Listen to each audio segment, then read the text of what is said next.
Google वर best home in Nashik type करून थकलात? आता वेळ आहे दीपक बिल्डर्स अँड डेव्हलपर्स यांच्या DBD होम फेस्ट 2025 ला भेट देण्याची। इथे आहे नाशिक मधील प्रोजेक्ट्सचे अनेक पर्याय एकाच छताखाली। 22 सप्टेंबर ते 22 ऑक्टोबर पर्यंत नक्की या आणि बुक करा तुमचं dream home. DBD home fest 2025, 3 lives Govindnagar Nashik. Call 7796833833।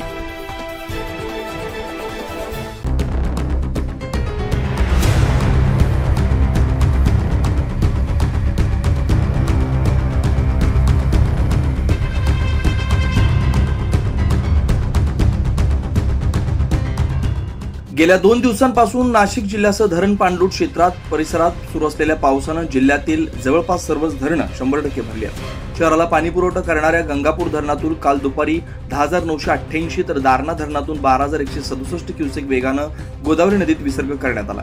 त्यामुळे रामकुंड परिसरातील छोटे मोठे मंदिरं पाण्याखाली गेल्याचं पाहायला मिळतंय। रामकुंड परिसरात होत असलेल्या पूजा विधी देखील आता घाटाच्या एका बाजूला होत आहे। पुराचा इंडिकेटर समजला जाणारा दुतोंड्या मारुती हा पूर्णतः पाण्याखाली गेला। त्यामुळे गोदावरी काठालगत असलेल्या गावांना स्थानिक प्रशासनाकडून सतर्कतेचा इशारा देण्यात आला।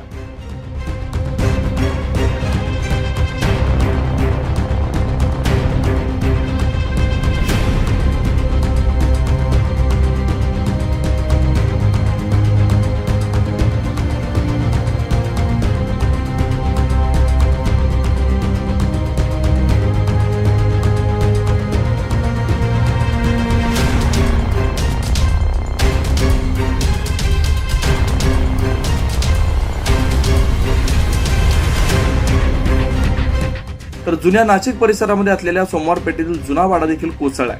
सुदैवाने यात कुठल्याही प्रकारची जीवितहानी झाली नाही। या पूर परिस्थितीत पाहणी नाशिकमध्येचे आमदार देवयानी फरांदे यांनी केली। शारदीय नवरात्र उत्सव सुरू असल्यानं नाशिकमध्ये हजारो भाविक दाखल होत आहेत। त्यामुळे कपालेश्वर मंदिराच्या पायरीजवळ स्नान करून गोदावरी मातेचं दर्शन घेण्यात यावं। तसेच रामसेतू पूल हा मोडकळीत चालला असून त्या परिसरात कुणी जाऊ नये अशा सूचना देखील यावेळी त्यांनी दिल्या।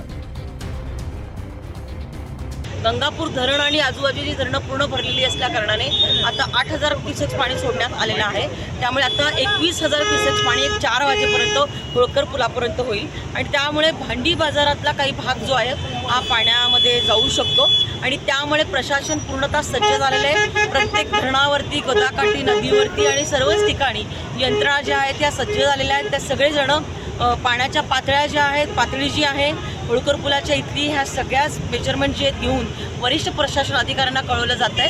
परंतु माझी नागरिकांना विनंती राहील की नागरिकांनी देखील आपल्याला पूर दिसतोय तर कोणीतरी जाते पाणी रामसेतू पुलावरती पाणी दिसतंय पण तरीसुद्धा त्याच्यावरती चालण्याचं धैर्य दाखवत आहेत।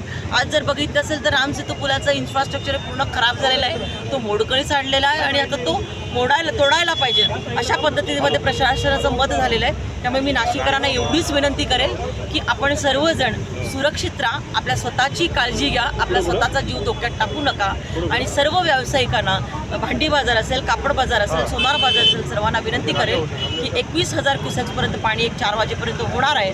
प्रशासन सज्ज आहे, आपण देखील सर्वांनी सज्ज राहून प्रशासनाला सहकार्य करा। त्यामुळे पाण्याचा प्रवाह वेगान असल्यामुळे रामसेतू पूल तसेच पूर परिसरातून कोणीही आपल्या जीवास धोका होईल असं कृत्य करू नये अशा सूचना स्थानिक प्रशासनाकडून देण्यात आल्या।